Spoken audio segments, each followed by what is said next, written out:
Hi everyone, how are you doing? Hope you're good. Hope you're fine. Welcome to Lawyers Info Hub. Hello, you're welcome. How are you doing?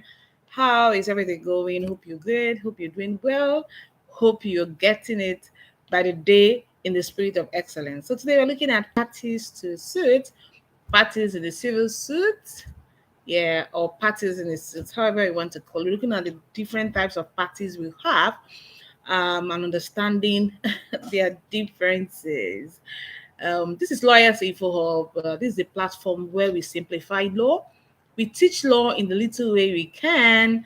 We share law experiences. We bring in people who have experiences to come share to us to help us motivate us to grow. We lean on their story to climb the stairs of life, the stairs in our career path. So sit back, relax, and watch. We create content aimed at helping you become better in your career, in your studies as a law student. We believe that we can support the legal education in the little way we can to raise the bar. If you're yet to subscribe to the channel, please do hit the subscribe button. Share the content. It can help someone out there you never can tell. So let's hit it at it is. Um, so in a suit, when you're suing someone, you need to know, who do I sue? Who are the proper parties? Who are the necessary parties?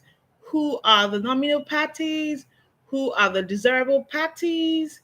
And the other types of parties that we have. So we're going to discuss them today and note the differences. And so that tomorrow, when you're suing or when you have a case, you need to ask yourself these basic questions: who am I supposed to sue? You see, sometimes you see criminal objections are being raised in a matter on issue of proper parties. You see a party raising that objection, the fact that I'm not a proper party, or we are not proper parties, we are not necessary parties, we are not even supposed to be in this suit. Yes, and sometimes you see that the objection, be in their favor for the court to strike them out that these people are not supposed to be sued in this matter. So sometimes you see lawyers wasting time in court on issues that would have been resolved if they had done the right thing. So when you have a case or when you have to sue, you must understand who to sue. Who am I supposed to sue? Who should I add as parties? Who is supposed to be there? Who is not supposed to be there? Am I supposed to sue this person, or can I subpoena this person if I really need the evidence of this person? So you need to understand that is one of the basic elementary principles that have been taught in the law school. But you still see people in practice, they make these mistakes, and you wonder, what would have happened? Or when they are supposed to sue someone and they forgot to add that person as a party. And at the end of the day, when they don't get a judgment, it's not difficult to enforce the judgment because the proper parties were not really sued, or the person who ought to be sued was not sued. So in beginning, we're going to look at necessary party. Who is a necessary party? A necessary party is one who is not only interested in a suit, who is not only interested in a suit before the court, but without whom the court cannot decide the matter effectively. A necessary party is that party who ought to be in a suit for the court to determine the issues between the parties effectively, fairly. A necessary party is that party whose presence is what? Essential for the effectual and complete determination of the issues before the court. So where the necessary parties are not before the court, it means the court cannot effectually and completely determine the issues before the court. So you see, sometimes in our own objection is being thrown out, or that, well, Lord, we're not supposed to be here, and the claimant or the plaintiff is telling the court or arguing that without these people, without these parties, the matter before the court cannot be effectually and completely resolved. So a necessary party is that party in whose absence the court cannot effectually, completely resolve the issues between the parties. So we can look at the case of Lagos State Bulk Purchase Corporation against Purification Techniques Nigeria Limited. Is a 2013 7 Nigerian Weekly Law Report, Part 1352. You can look at also Abugo against Ugoji. It's a 2022 16 Nigerian Weekly Law Report. Um, yeah, let me look at the part 1857. Yeah, 1857 at 7:20. Now, let's also understand who a proper party is. Who is a proper party? Yes. A proper party is that party who is not, even though not interested in the plaintiff's claim, in the claimant's claim, but he's made a party for a good reason. He may not be interested, he's not interested in the outcome of the matter, he's not interested in the matter, but he's made a party for some good reason. For example, in a claim for ownership of land, you see, those who have boundaries on that land can be sued as proper parties because they'll be able to state, okay, since I moved into this land for 25 years, I have known this person as the owner of the land. These are they don't have any interest in the land, but they are made parties for some reasons.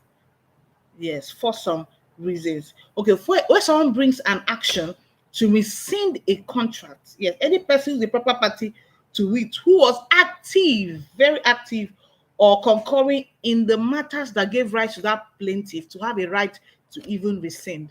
So such a person can be made a party under the guise of being a proper party. So a proper party is that party who is though not interested in the plaintiff claim, but is being made a party for some good. We've given an instance when they claim for ownership of land, or yeah, also giving an example for in the right to of in contract where you can sue someone as a proper party. Now, who is now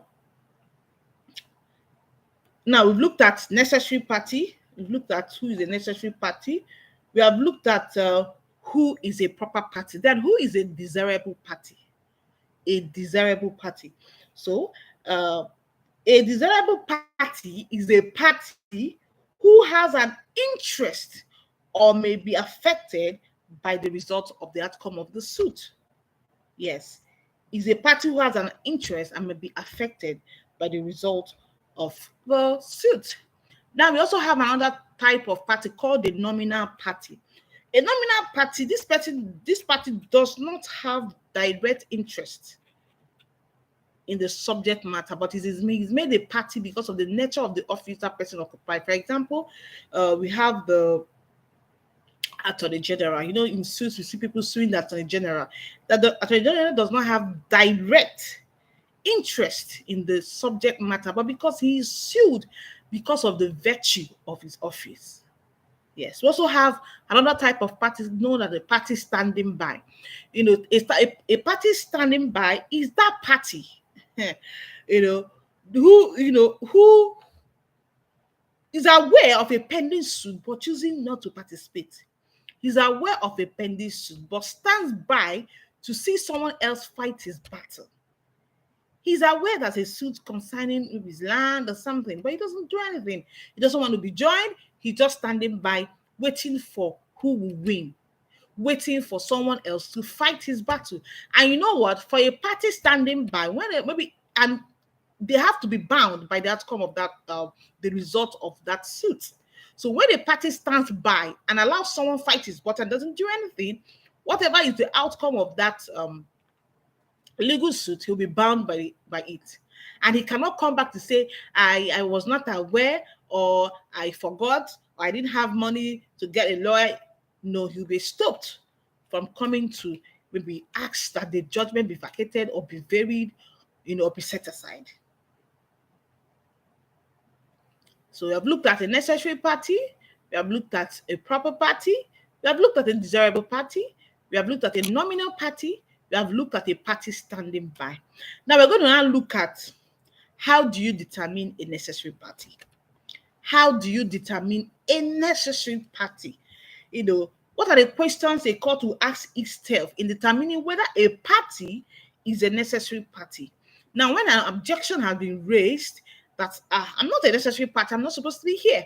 And the other party is arguing that, my lord, this party is a necessary party and should be part of this. So what are those questions? What are those things the court will consider in reaching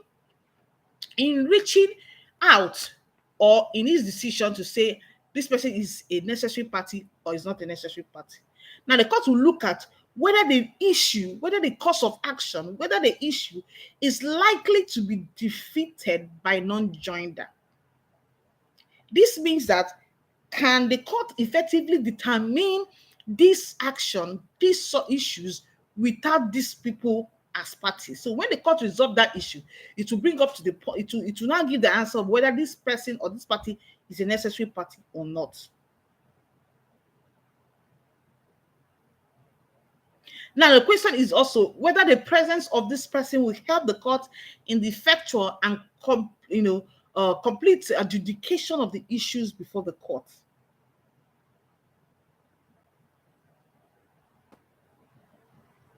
So the court will also look at, in the absence of this party, can I really, adjudicate on this matter? In the absence of this person, can I adjudicate? Can I resolve the issues in this matter? So the litmus test for the determination of who may be a necessary party is a suit is predicated on whether the judgment will affect that party. Will this party be affected by the judgment of the court? Will this party be affected by the judgment of the court? Just like I earlier said, knowing who to sue is very important. Knowing who to sue is what very important. The essence of joining a necessary party cannot be what overemphasized. You join these parties, so the person can be bound by the judgment given by the court. Not when you have not joined the right parties and you expect a party who is not part of the judgment to be bound by that judgment. You have opened another circumstance of legal battle. Why not join the necessary party? Why not join the proper party? Why not join the right nominal party? Why not join the desirable party? So knowing who to sue is as important as that case you want to institute. Knowing who to sue is as important. So sometimes when you have matters, even reach out to other colleagues, reach out to senior colleagues. Look at who I'm suing. I hope I'm not. I'm suing the right people. Should I add this? Should I add this? Should I add this? Should I add this? So also sometimes in abundance of caution, you see lawyers adding a lot of parties, and at the end of the day, court will strike out some who they feel these people are not supposed to be there, or where an objection is raised to the propriety of the presence of that party in that suit. The court might, strike out such things, but it is better you sue the right people. Knowing who to sue is even one of the right steps in determining how far you can go in your matter or how well you will do your case. It's very, very important. So a necessary party should be allowed to have his fate in his own hands. Yeah, he should not be shut out to watch through the window. Bring in the person. The necessary party, bring in the person so that he can have the judgment of the court can bind him or her or it. It's also very important to know that the non-joinder of a necessary party can result to the breach of the principles of natural justice, especially the right of fair hearing. Yes. So you have to understand who are the necessary parties and why you should join them. And the fact that without joining them, you're making a big mistake. You're creating a lacuna in the eventualities that you will have the judgment, ability to enforce it, ability for the parties to be bound by the judgment of the court. So understanding who to sue is a critical, elementary understanding or principle that you must understand. You must know when you want to institute an action. You want to institute an action, you have a good case, but are you suing the right person? Are you suing the right set of people? Yeah, so understanding this point is very vital. Very, very vital. So, friends, we'll be able to share about the types of parties we have in a civil in a suit. We'll be able to discuss them. We're going to discuss mainly the necessary party, what the court considers in determining whether the party is a necessary party or not. The implication of non-joinder of a necessary party. I just hope you've enjoyed the class. Please drop your comments if you have, drop your questions if you have. We're open to answering your questions. Drop your comments. Something you need to add maybe to the topic. You are free to drop them. We appreciate you. We believe in excellence, and we believe that anyone who is desirous of excellence and walks in the line of excellence, is walking in a path of light. He's walking in that path of diligence. He's walking in that path of becoming an expert in your field. So you know that the sky can just be your stepping stone. Be resilient in your pursuit. Know that you can be the best in whatsoever you're doing. Do take care of yourself and know that uh, that even if you have failed before, it doesn't mean or it doesn't make you a failure. Keep trying. Do take care of yourself. Yeah, bye.